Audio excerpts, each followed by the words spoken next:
business policies, rules, regulations, how it works. But today, this is about strategic management, like how companies manage their business when they go international. Okay, the picture talks about Budweiser because it's an example in your book. Budweiser, the basically chapter covers how they have been expanding internationally, just what you're doing right now in your paper, right? You're using, but yours is a basically one country.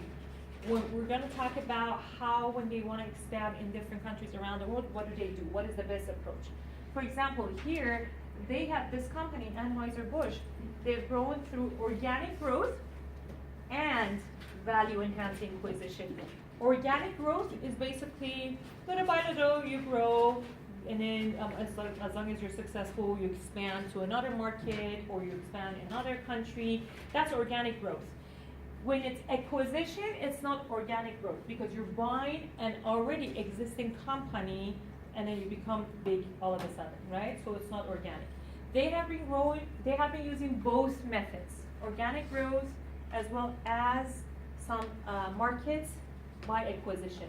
It's very different, just like what you're doing right now, how you want to expand into another country. Remember we said how many different categories you have to look into? It's very important to see what is required in that country, in country of your market, in target market. Is it better to go by acquisition? Is it better to go joint venture? Is it better to go like organic growth? You can just go there, small, and then start expanding in that market. Which one is better for that market, particular market? There are too many different strategies, which you're going to talk about today. Dream, people, culture, approach to global strategy, that's Anheuser-Busch approach. They believe people all around the world, even though they're very different and they have different cultures, but they dream same and you have to treat them the same. So eventually they have more similarities than differences. That's what basically they mean by that.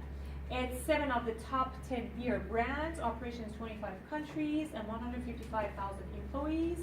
And it's originated in St. Louis in 1852.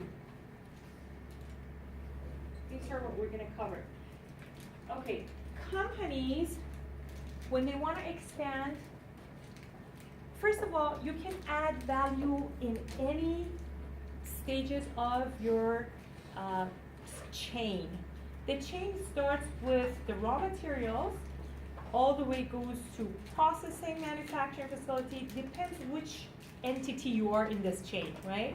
You could be the supplier of raw material, you could be the manufacturer, you could be the distributor, you could be the retail store, all the way to the hands of customer, right? The chain starts with raw material, manufacturing, processing, distribution centers, retail stores. It could be first tier resellers, second tier resellers. It depends on the industry, how it's designed. In any stages of this chain, you can add value by choosing the best supplier for yourself, changing your supplier to a low-cost supplier, changing your distribution strategy, changing your distributors. All of those can add value to your business, to your end product, your end cost, basically, right? Now, companies add value in any stages of the chain. Profitability. First of all companies are around to make profit, right? By mainly 2 different types of strategies and to keep that profit growing. Now, let's see how they're trying to be profitable. Reducing costs and adding value and raising prices. Now, reducing costs, they are cost leadership companies, which they're famous for their being cost leadership. For example, Walmart, that's what Walmart is advertising. Walmart never advertises that we're offering the best or high quality products, right? But they always advertise that they can offer the lowest price products to you. So they are focused on reduced costs. They're reducing their costs as much as possible to be able to keep that promise that we'll be offering you the lowest price possible. How do they try to work with their suppliers? They really, really push the suppliers down as far as the prices. That's why their suppliers can't survive in the United States. That's why their suppliers are all outside of the United States. They could be in Central America, El Salvador, and those countries for very, very cheap labor. Could be in China, could be many other countries around the world. In the United States, I knew somebody, one of my actually colleague, he used to make candles in Seal Beach, very nice candles. He used to become, he became first Walmart supplier for a very short period of time, but he couldn't survive because they tried to push the prices down so much so that he was making only 1 cent per candle. So he eventually had to shut down his business, okay? And then they switched it to another supplier outside of the country. That's their strategy, reducing the cost in order to be able to deliver the promise, we're offering the lowest price. Another company that very recently filed for bankruptcy was Ryanair. Has anybody flew with Ryanair before? It's a British airline. They always advertise for low cost strategy. They do. I personally flew with Ryanair, and I always in all my classes advise my students, do not fly with Ryanair. It's terrible. You better take the bus rather than flying with Ryanair. Ryanair, when I was in Germany, they advertised for $1 to, I was going to North Africa, I was going to Morocco, for $1 ticket. So I'm like very excited, and I'm thinking, okay, it's European standard, let me take it. What can go wrong, right? First of all, a lot of things can go wrong. Very excited, I booked my flight for $1. Now the whole problem started. First of all, the problem is that they're just like JetBlue. They don't have their airports is not in major cities. They take it outside of the city, very remote area. So when I had to go in Germany, has Singapore, Germany, and Japan. The second best public transportation system, right? Everywhere in the country, there is public transportation all the time. I don't know where this was, that I had to finally, like the metros were done, it was the end of it, and I had to get off and take bus for a very long time to go to farmland, and finally I found, and it's cost, because they added to my cost a lot. And now the next one, I go there, I get to the to check in, and they charge you for every single thing 50 euros. So any bag that I'm having 50 euros, and imagine at that time it was like $70 for me, 2 bags 140, that's the price of a ticket, right? So you want to, and I told them, you know what, I'm just grabbing one that is needed, the rest of it I want to leave it here. They're like, we're not going to take responsibility for it. I said, that's fine, it's Germany, you guys are not going to steal it, I'll just left it there. I left it there, when I came back it was still there. So I went, now you want to buy, for at the airport, you want to buy like a small little bottle of water, it was $7. The €7, which is, I think it was okay, about $10. So I'm like freaking out, oh my God, this is so expensive. You go there, the seats are very dirty, because low cost, right? They don't want to clean it every single time. So everything is very dirty. We fly, no water, nothing, all the way from Germany to Morocco. If anything you want, even a small little snack, you have to pay $7 to $10. I get there, the problem is that, thank God that I had somebody come and pick me up, but the problem is that over there, the airport is also outside the town too, so you have to take a shuttle or something, or taxi, private taxi cab, to go to your destination. Now on the way back, again the same thing, you have to pay again $50 for that one bag that I carried. And I came, and thank God my backpack, the other backpack was still there.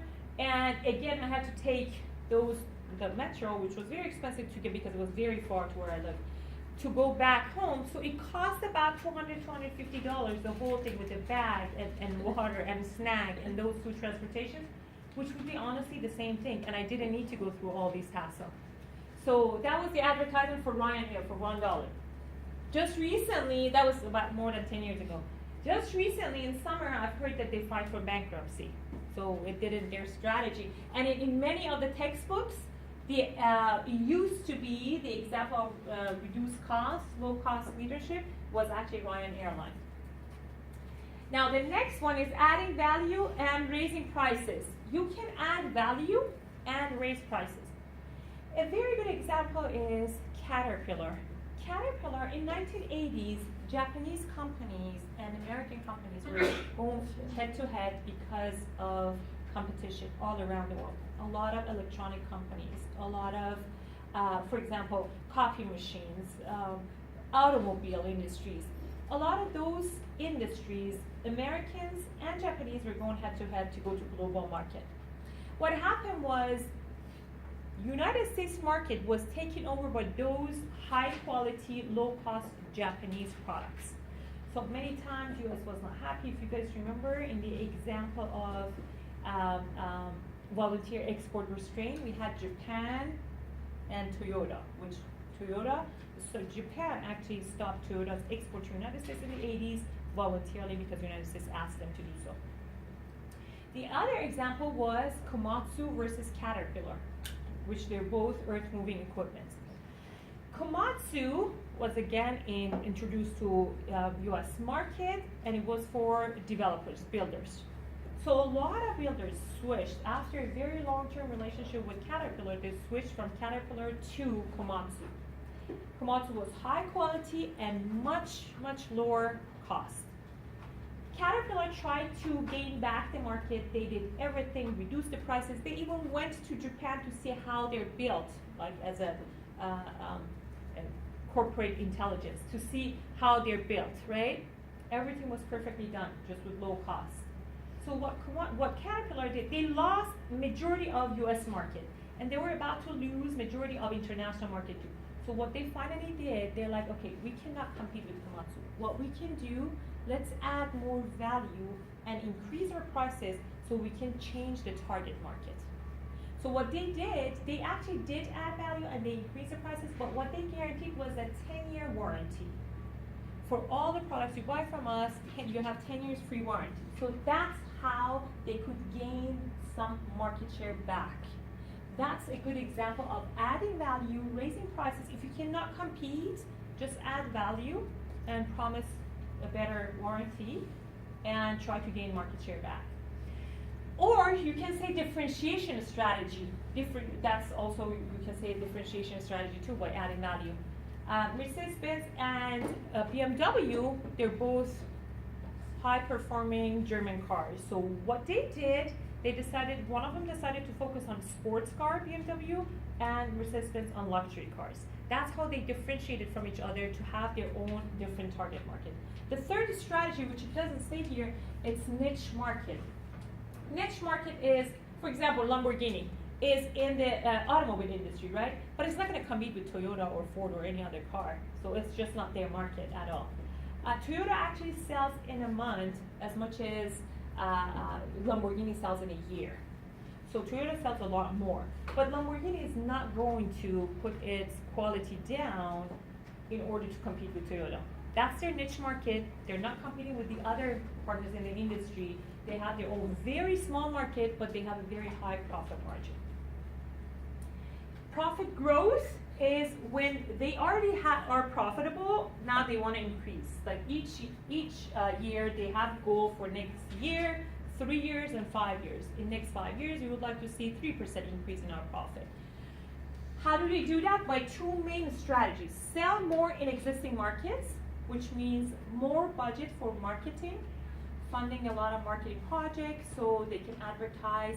For example, more if they have focused always on men, now they can focus on women too. Or if they have focused on women, now they can focus on men too. A good example was the Gillette razor that was right now is like Venus, right? They never focused on women before, but at that time they decided to come up with just changing the color and just a little bit. You can change and target the whole half of the population basically. That's basically when they focus on the current market. Or entering into a new market, which is the international strategy mostly. You can also go to other markets within the country too, but usually that applies for very huge countries, not small countries. Right now, companies are using basically targeting new markets around the world.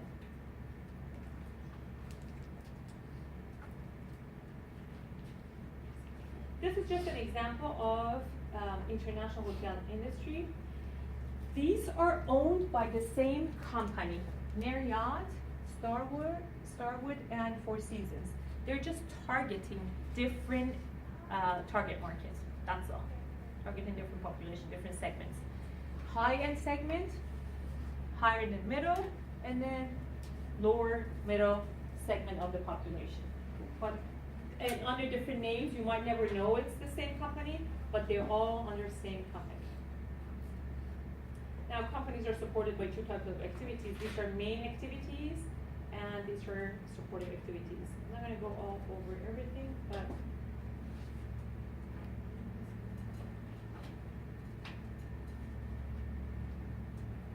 okay. We talked about expanding into new markets. Now, how do they choose a new market? Based on location economies. What does that location offer me? For example, one location could offer natural resources, that's what I'm going there. Another location could offer human capital for me, right? So I can go there. Depending on what your industry, what your company needs, you have to choose the right location. Now, experience effect and transfer. Experience effect, saving, expanded, central location. I'm not going to go over that, but there are two other major things. Companies, how do they save? When they are actually expanding to different countries around the world, they save by experience curve. For example, if I have made a lot of mistakes in India, right, when I entered into India, now I want to open, for example, in Pakistan or Bangladesh or countries similar to India, let's say, culturally closer to India than to my American culture. In the past, what they would do, it was centralized. So they would again go to start a new concept, whole new strategy in new, let's say, Bangladesh, for example. Right now what they're doing, they're using the experiences from India, and they would prefer to decentralize it and hire people within those two cultures to work for the new market. That's what they're doing. This way, they're reducing the cost of errors, because every time when we enter into a market that is very different psychologically, very distant psychologically from our culture, we're making some mistakes. All those mistakes are costing company if it's centralized. So right now, companies are learning to decentralize and have the subsidies learn from each other and help each other.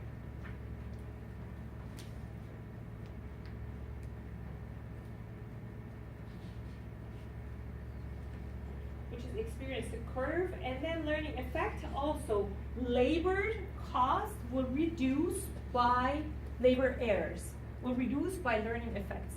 Every time when you're hired in a new position, have you noticed in the first 1 week how many mistakes you do, right? You make. Those are all always costing for the company. Now imagine if it's high position, high paid, and it's like it needs a comprehensive training. So think about that, how much, if they make errors, how much it's going to cost the company. So basically what it says is the more experience they have, cumulative output, the more output they have, they produce, their cost is going to reduce down. After 5, 6, 10 years when you're in your position, you probably rarely make the same mistakes that you did in the beginning, right? So that's basically what it says. Learning effect is also saving companies as well. Now, when companies have a high turnover, that's costing them a lot of money. When companies hire employees who do not stay for the entire term, if there's a 5 years agreement, 10-year, whatever agreement it is, especially in high income positions, it's an agreement for 5 years, whatever, outside the country, inside the country, it's gonna cost companies between $50,000 to $500,000 because of turnover rate. So that's why companies rather to spend money in the beginning and make sure they have a very good training, hire the right person, right training, rather than losing them all the time because it's going to cost them a lot of money.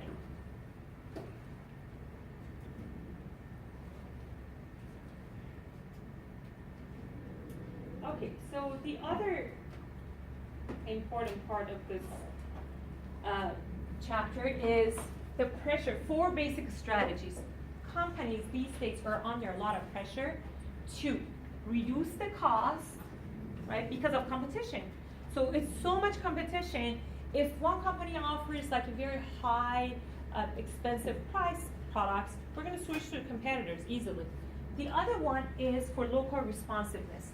People, each culture, you cannot have standardized, for example, McDonald's, standardized clothing. Those are very personal and cultural. So people prefer the taste or dressing, outfit. People prefer their own style. Even when you go to East Coast or West Coast here, you see the styles are very, very different too. Those are the things that needs to be adapted to local culture, which is local responsiveness. Now, we have 4 types of strategies. When the pressure is low for cost and pressure is low for local responsiveness, companies can use international strategy. A good example is for golf clubs, for example, golf equipment. Right now, golf is an American signature, kind of like a rich man sports. Now, around the world, because of globalization, you'll see a huge population moving to become very rich, moving from middle income to rich people, right? They want to make sure that they basically copy American style golf.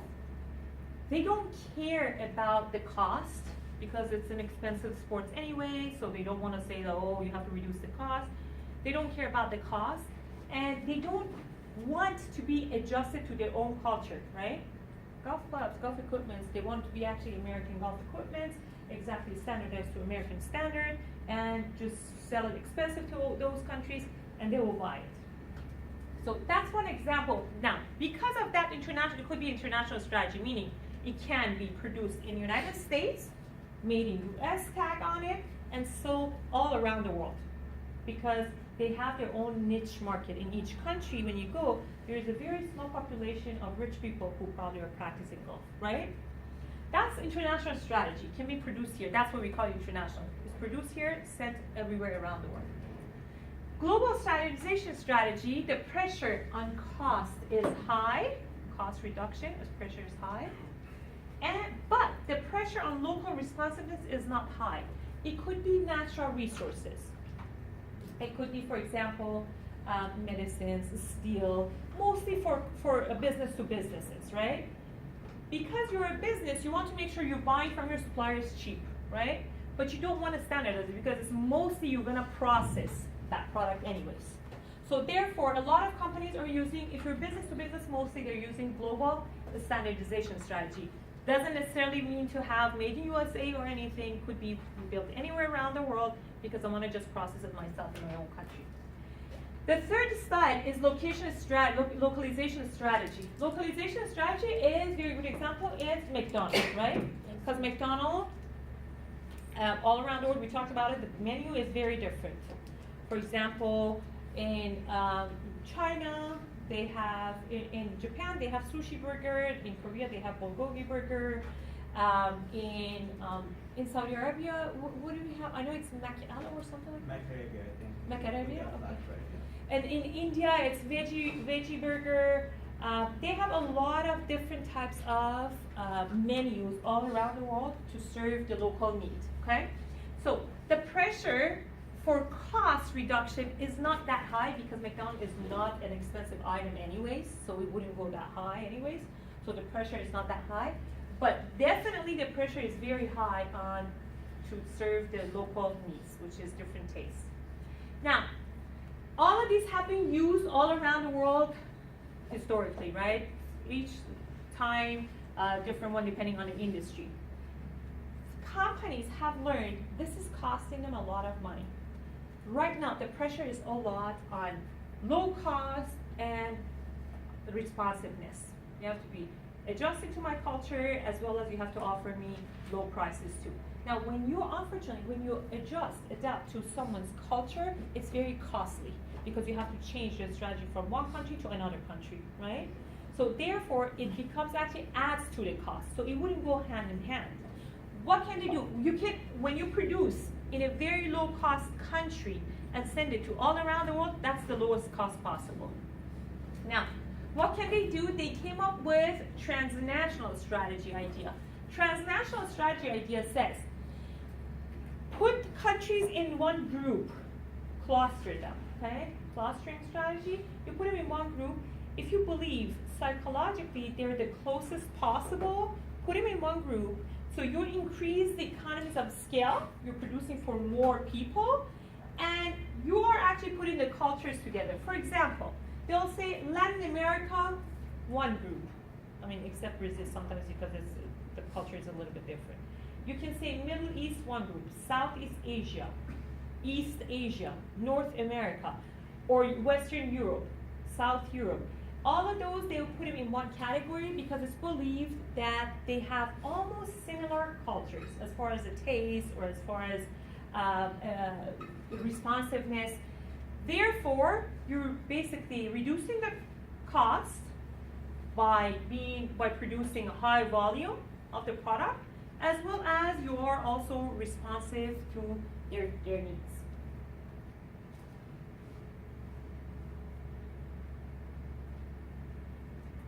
The next one that is important is in this chapter is a strategic alliance.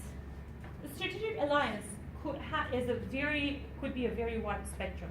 The strategic alliance could be joint ventures, which we talked about it, formal joint venture, which is very integrated form of a strategic alliance, or it could be as loose as, for example, we have an example here. Okay, here. A moviegoer walks past a poster of the Warner Bros. Movie Gravity in Shanghai, China. The strategic alliance between Warner Brothers and their Chinese partners has helped streamline the process for film distribution. So basically, this is not joint venture. It's just a strategic alliance. Another example is Ben and Jerry and M&M's. When M&M's basically puts, they can use M&M's in their ice cream. So that's not a joint venture, it's nothing, but they agree among each other that I'll use your products, you use my products. That's all what it is, and it's very loose, it's not integrated, it's just based on a very loose agreement. Now, how do you, when you're trying to do strategic alliance and you're choosing your partner, it's exactly, and your book explains, it's exactly like you are choosing your life partner, right? It's very, very difficult. So far, the rate of failure, first of all, is very high, and all those relationships last an average of 7 years. I think it's higher than California marriages, right? Longer than California marriages. It's 7 years, so therefore, you want to be very careful. Companies put a lot of money, time, and effort. And you know what? Sometimes, unfortunately, they give trade secrets too to the other partner. And when the company dissolves, joint venture dissolves, all the trade secrets is in the hand of other partner, and they cannot compete in the market anymore. So they lose everything. Therefore, it's very important. Just the same exact questions that you have, just you ask for your partners. What is your goal? So these are the questions that you ask when it comes to joint venture or strategic alliance in general. What is your goal? What do you want from this alliance? Now, two people might say, I want to get rich. One wants to study for 12 years. The other one wants to go rob a bank overnight, right? So the goal is the same. Now, how you ask is that the next question is that how do you want to get to that goal? What are your plans? Do you have any plans to go to that goal, to reach the goal? So they're going to say everything. Now, the next question is that what do you bring to table? Just like California marriages, right? What do you bring to table? Now, you have to calculate exactly what are they bringing to table, what you want to bring to table then, depending on what they're bringing to table. Now, the next one, you see that you're bringing more than they're bringing. So what do? Come on, you guys are from California. You should know. You're noticing that you're bringing more to table than they're bringing. Yeah. Very good, Shana. Prenuptial agreement. You ask for prenuptial agreement. So you ask them to sign that they are not allowed to, after it's dissolved, they're not allowed to take all your assets. Also, you can have a clause about your trade secret. I can have alliance with you, I can have joint venture, I'm not going to disclose my trade secret. That will be kept for me. So all of these exactly the way you choosing your partner basically in life, that's exactly what you do with, it's not the way you do in partner in life. I think this was a business strategy always. Now we're choosing our partners based on business strategy, right? That's the sad part of it. Not that they're using partners in their strategy. We are right now, humans are using business strategy when we're choosing our life partners, right? Now, when it doesn't work, as I said, it's an average of 7 years. All these alliances and joint ventures work for average of 7 years. So when it doesn't work after 7 years, again, the same thing. You go back to, first thing you do, you go to court, they give you a mediator, just like divorce. The second one, if mediation is not working, so mediation is not working, you go to trial to get divorced, to dissolve basically, okay? Now after dissolving, it's very interesting because, and I was reading this article which was very interesting, it says, have you noticed after divorce, all the time you want to see if the other partner moved on and got married again? This is companies too. They're going to look all the time to see if the other partner actually is having a joint venture, more successful joint venture with another company too.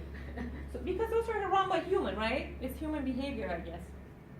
So these are basically based on joint venture and strategic alliances. And it's happening all around the world in a faster pace than ever before. But these are the disadvantages. You have to be careful not to give basically a lot.